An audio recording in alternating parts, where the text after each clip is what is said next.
Winning Plays is brought to you by FanDuel, the exclusive wagering partner of the CLNS Media Network. Winning Plays is back for the final edition of the 22-23 Celtics season. My name is Brian Robb, and back for the postmortem, Chris Forsberg of NBC Sports Boston. And Chris, I like to leave your court for a lot of these beginning of the podcast. So I'm gonna start here. Do you want to talk about Game 7 at all, or do you just want to look ahead here? Because this is we can talk about the game, but it's not gonna be Do pretty. we have to? So yeah, I thought Jason Tatum had the perfect summation when someone was asking him about the sort of roller coaster nature of the season and missed opportunities, and he said shit happens, and the past is the past. So that's the way I feel about Game 7. I don't know if we need to recap it. We can get angry about. I mean, Let's talk about the series then. Let's talk about. I feel like the bigger picture here is like the series. Okay. Because this stinker in Game 7, having to come back from win 4 games or whatever, like there's a lot there. They should have never been in this spot. This should have been a 2-1 deficit after Game 3, after a classic broke out. Because I feel after Game 2 was the game that should be remembered the most about this series, as from a losing standpoint from the Celtics, because that was the game that was there.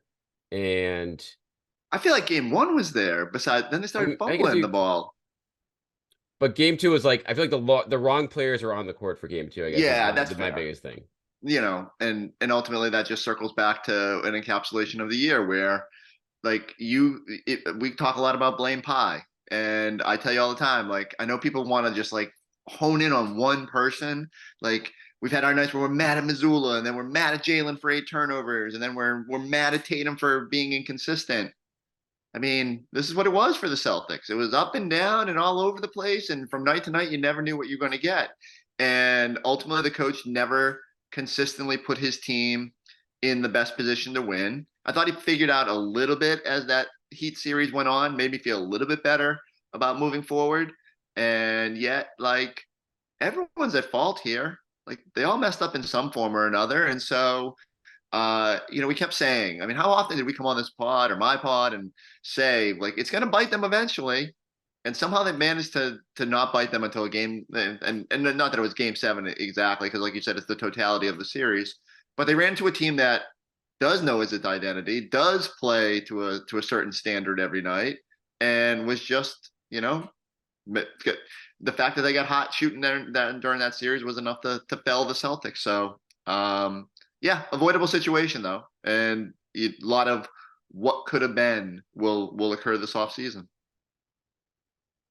From a Game 7 standpoint here, were you more disappointed with like the defense or the offense in terms of like how this game actually went? Because for as bad as, the threes didn't go in, another brutal shooting night, the number of like mistakes made defensively, the lack of like cohesion on that end of the floor, which was, again, there at times, but then for it to like completely unravel like that was just like pretty jarring based on like what the level of personnel you're supposed to have in this series. I mean, they have 15 points in the first quarter, so it's hard for me not to be like the offense was really frustrating because I didn't think they played with any pace, but it was always connected, right? Like if you get stops, the more opportunity you get to go in transition, the easier you can make your life. And I go back to it. That's the Celtics in a nutshell. They just never made their lives easy. And could they have played defense to that level that they did in games 4 through 6 more often? Probably. And there was just some dumb lapses, some dumb lobs. And then Marcus threw one to the moon and then didn't get back on defense and they hit a 3. And, it's just over and over, this team complicated its life, and to the point where it finally caught up with them. And so I guess that's where I'm at. I thought both sides were nowhere near the level that they needed to be, nowhere near where they should have been in a Game 7. And ultimately, that's where I land overall. Like, how do you work that hard to get back from 0-3? How do you work that hard to get back to the doorstep of the finals after you said like for the last 365 days how much motivation that's been, and then turn in that much of a dud. Like, I don't want to hear about Tatum's ankle or like the struggles of the role players. How are you not locked in more in that moment? That's what's frustrating the most to me.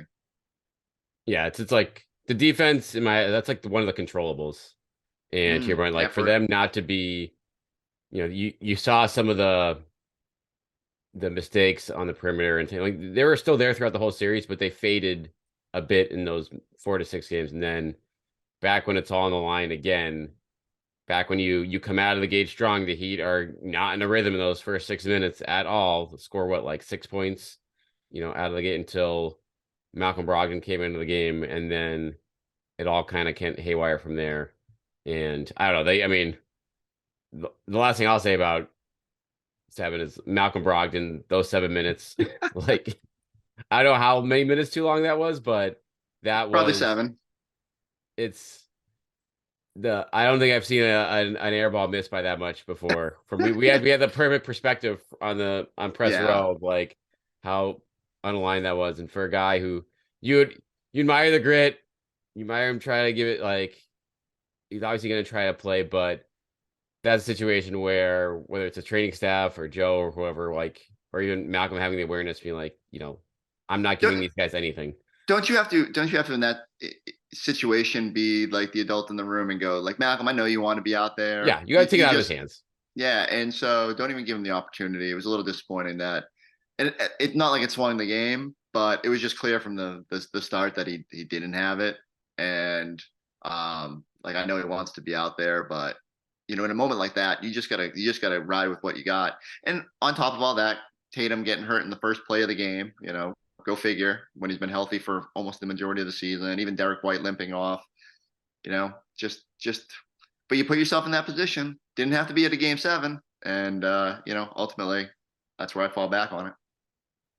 I think ultimately the one good thing about this series is like Derek White as hopefully asserting himself as a clear starter for this team going forward. And now, like, I mean, never say never, be Rob. I mean, don't go there.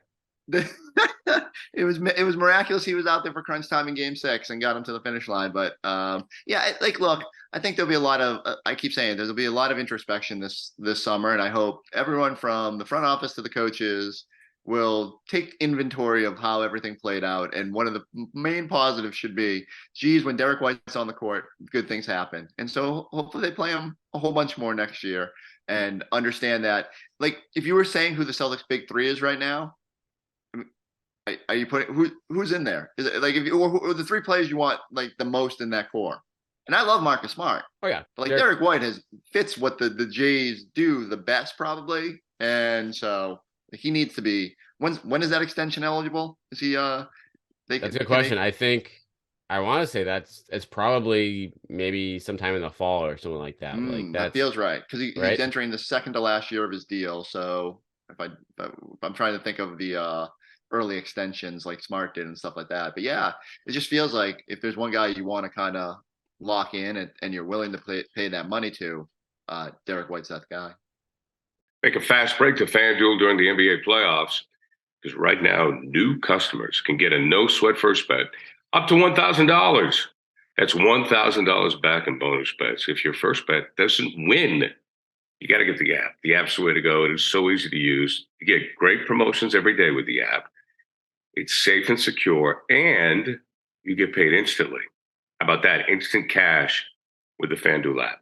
There's no better place to bet all your playoff action than America's #1 sportsbook.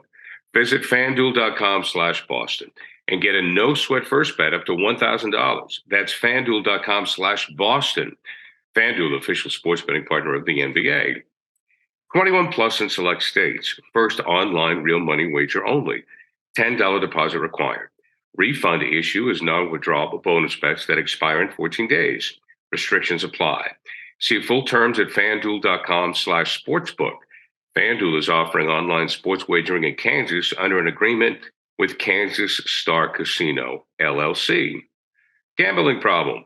Call 1-800-GAMBLER or visit FanDuel.com/RG. Colorado, Iowa, Michigan, New Jersey, Ohio, Pennsylvania, Illinois, Tennessee, and Virginia. 1-800-NEXT-STEP or text NEXT STEP to 53342 in Arizona.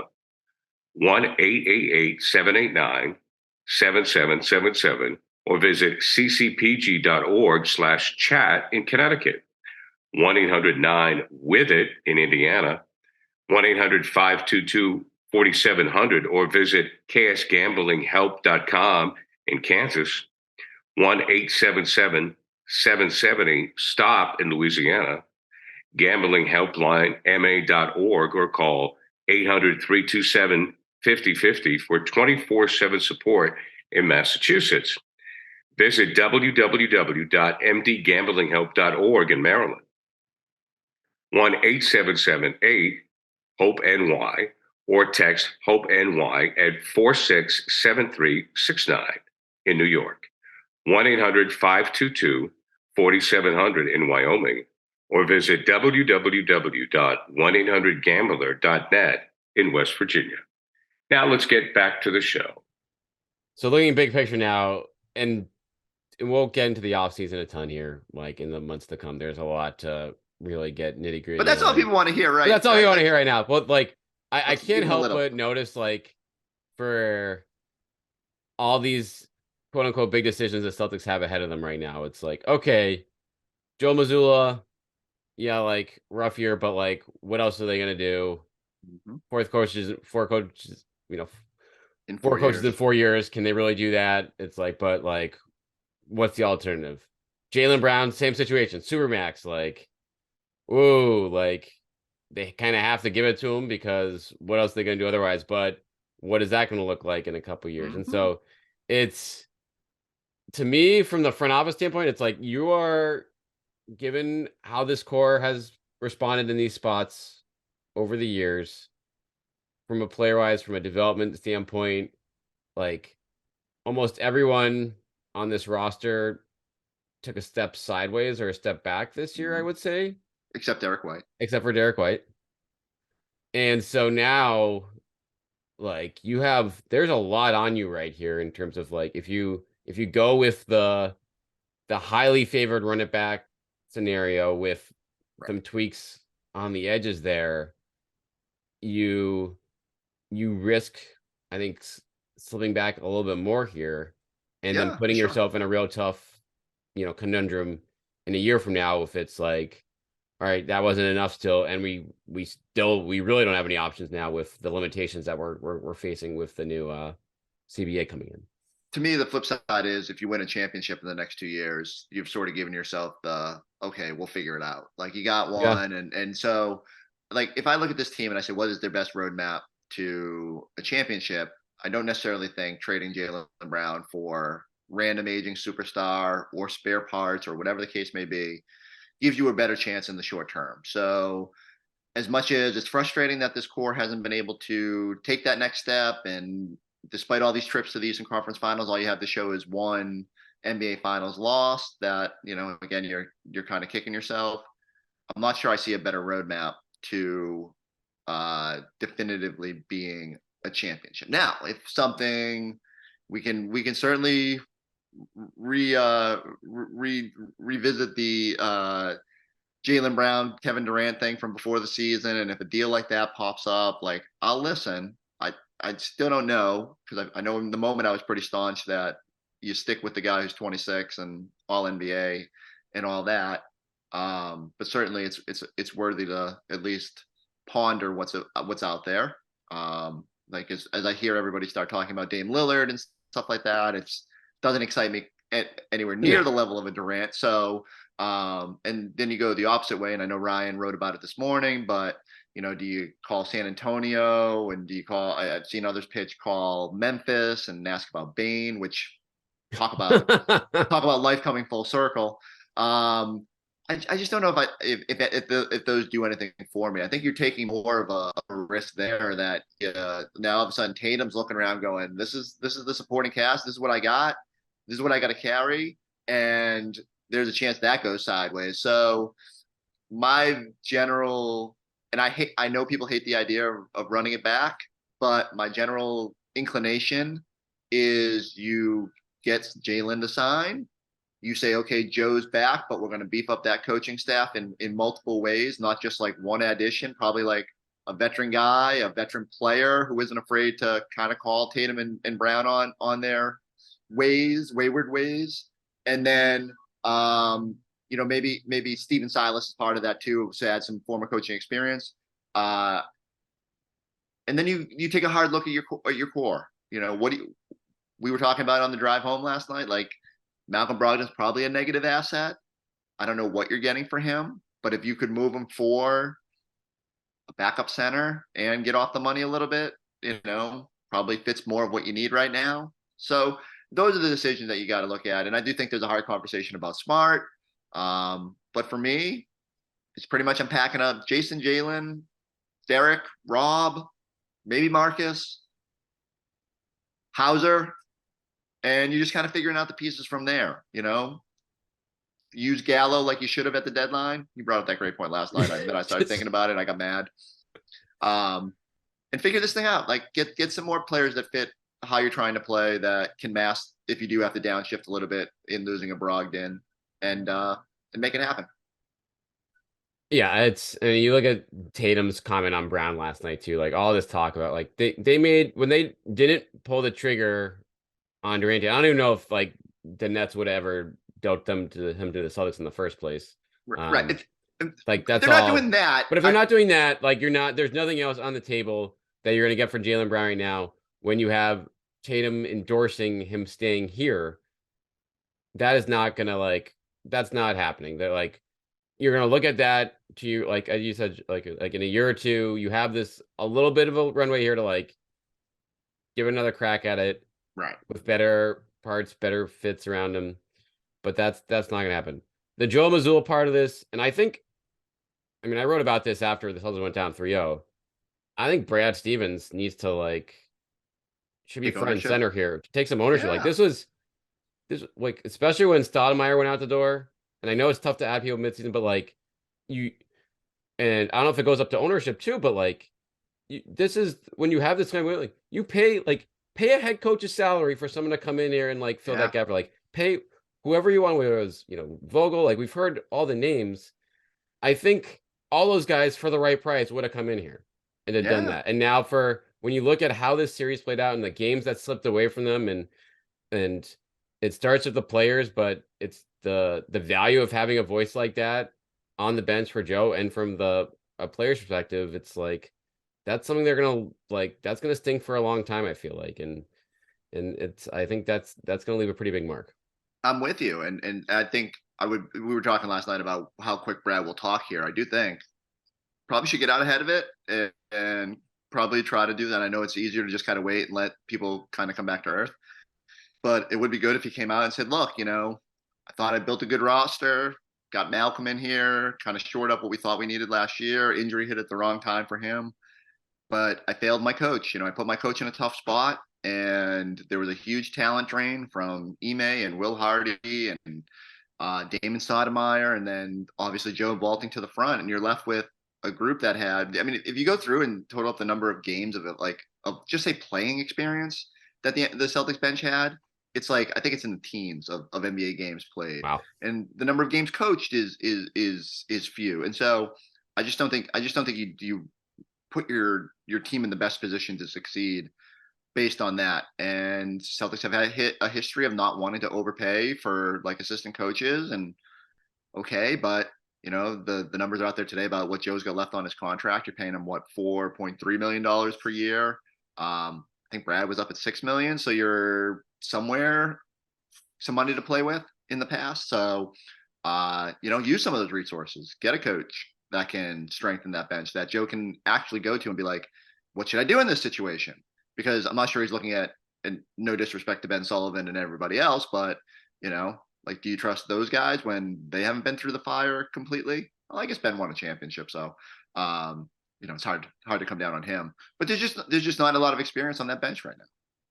Yeah, it's between that and and you can see the Gallinari stuff. It's he's going to come back next year, not look great in 30 games, and they're probably going to have to trade him then for like salary concerns. And then it's just okay, well then what what are we doing here? Like, why? I know it would have stung. It would have looked bad at the trade deadline from a morale standpoint, but you compare it to where you are right now, and you're just like, oof, like Mike Pascal, that was it. And look, the other thing I go back to is Brad has been pretty much the golden child since elevating to this role, and has gotten a lot of like positive for what he's done, and deservedly so.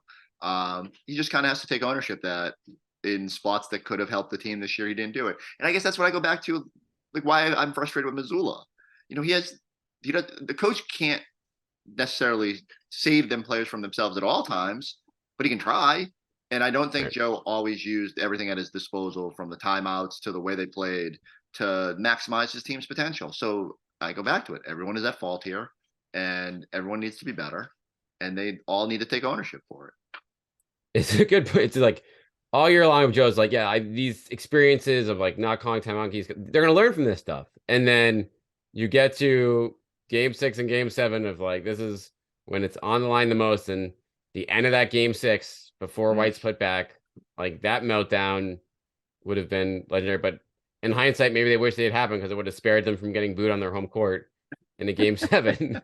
In another spot where it's just like, okay, like Tatum can't do what he usually does. Like, how are we gonna figure this out? How are we gonna like play through this improvised offense? And they just had absolutely no plan B when the shots weren't falling, and when everyone was just pressing to do too much. And we knew that about this team, Chris. Like, this is why it's not on Joe from that standpoint of like, this is 3 or 4 years of like this core of like kind of drinking in these moments. And it's admirable that Joe thought he could like let them play through it as a way of fixing that, but that clearly is not the solution here.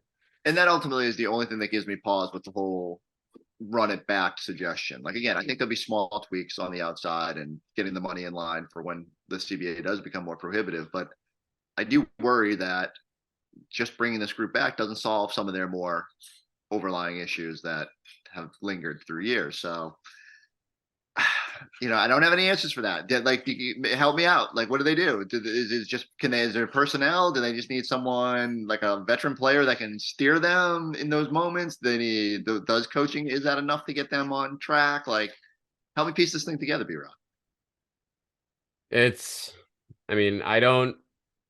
I'm not going to be optimistic unless there's some type of shift beyond, like if as expected, Brown's back, Missoula's back. The guard situation, like, you move Brogdon, do you keep Pritchard and just say, hey, Payton, that was a pretty, like, we probably should have spent that first round pick and, all Aaron Nesmith and everything else there on something where, yeah, Brogdon is better than you, but is he enough of a, like, would we have been better allocated those resources to a different part of the roster? After this playoff run, it looks like, yes, I know Brogdon was hurt, but even before he got hurt, I think he wasn't a guy that was a game changer in these playoffs for them.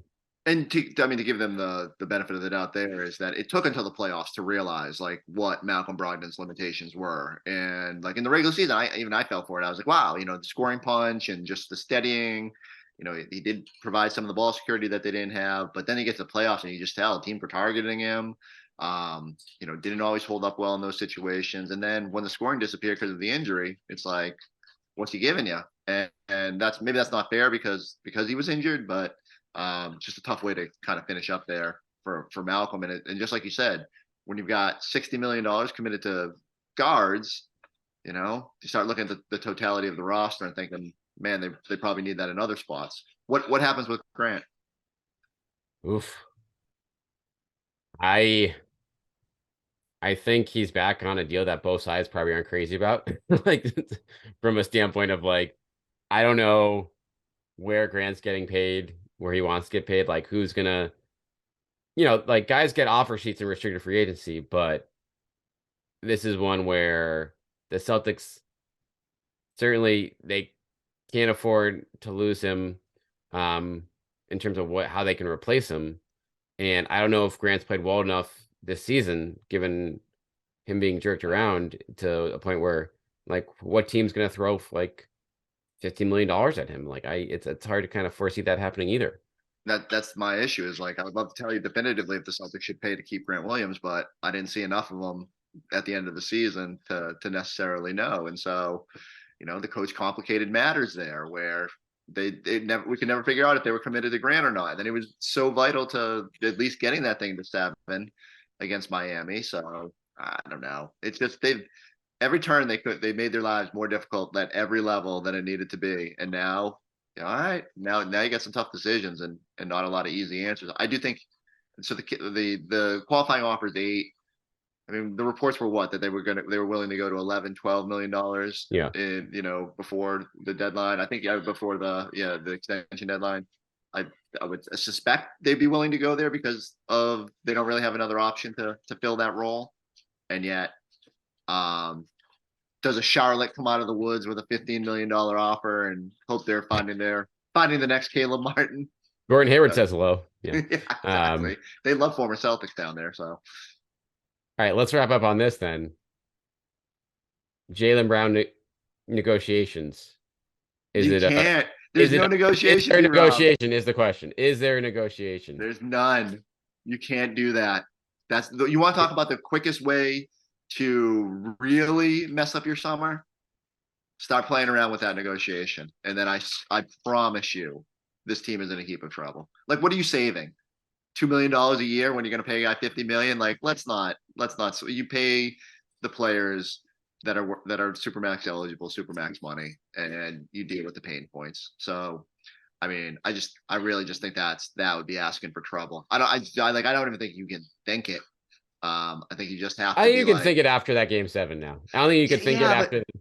Were you thinking it when he was the best, most consistent player over the last half of the season when Tatum was struggling and fading from the MVP race and Jaylen was going for 30 a night and we all thought he was a mass superhero? That's what I mean. That's I know. We're all prisoners of the moment, but I just think, and I get it. You're always going to think there's something better out there, that it's easy to go get the top 25 player. And, again, we can debate where Jaylen ranks in the hierarchy. I get people at work telling me all the time, like, he's definitively not a top 20 player. And look, he's got flaws. If Jaylen did nothing but go dribble a basketball in a pool this summer, whatever he's got to do to tighten up that handle, I think it alleviates a lot of what ails him. He's just got to commit to it. And I know it's not that he did it in the past. Like, am I crazy? Like, wasn't his ball handling better at the start of the year, and then somehow it just completely evaporated? Yeah. And you wonder what I count to that. It's like fatigue or the nerves of the playoffs or whatever. Right. That this it comes to roost every on the biggest stage, and like Miami to give the Heat credit, like they know how to they know exactly where his pressure points were, and they attacked it ruthlessly in Game 7 and most of that series, to be honest, and kind of put him in a brutal spot. But I don't want to be the optimistic guy because I'm certainly not in the optimism camp at this point.